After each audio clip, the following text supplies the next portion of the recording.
Hello friends, मी सुद्धा स्वागत करते तुमचं सगळ्यांचं माझ्या यूट्यूब चॅनलवर. फ्रेंड्स, आज या व्हिडिओमध्ये 36 साईजचा सिंपल गोल गळ्याची कटिंग आपल्यासोबत मी शेअर करणार आहे. टोटल लांबी मी 15 इंच घेतली आहे. 14 इंच लेंथ मला तयार ठेवायची आहे.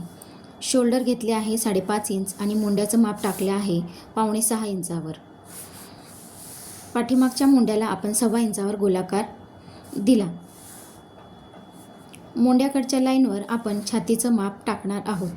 छत्तीचा चौथा भाग 8.5 इंच आणि 2 इंच शिलाई मार्जिन टाकणार आहोत. कमरेचं माप छातीच्या मापा इतकंच घेऊन उभ्या लाईन ड्रॉ करून घेणार आहोत. 5.5 इंच शोल्डरवर गळा रुंदी टाकणार आहोत 2.25 इंच. हा डीप नेक आहे त्यामुळे रुंदी 2.25 इंच घ्यायची. लांबी टाकणार आहोत 11 इंच. मला 10 इंच तयार हवी आहे. गळ्याचा आकार, गळ्याच्या खालची रुंदी टाकणार आहोत 3 इंच आणि एक चौकोन तयार करून त्या चौकोनात गळ्याचा गोलाकार देऊन घेऊ. अस्तरच्या बंद बाजूला 4 इंचावर मार्क करून टक्ससाठी उभा टक्स टाकायचा 4.5 इंचावर आणि टक्सची रुंदी 1.25 इंच टाकूया. आणि आता हे आपण सर्व कट करून घेऊ. आता हे आपण मेन कपड्यावर ठेवूया.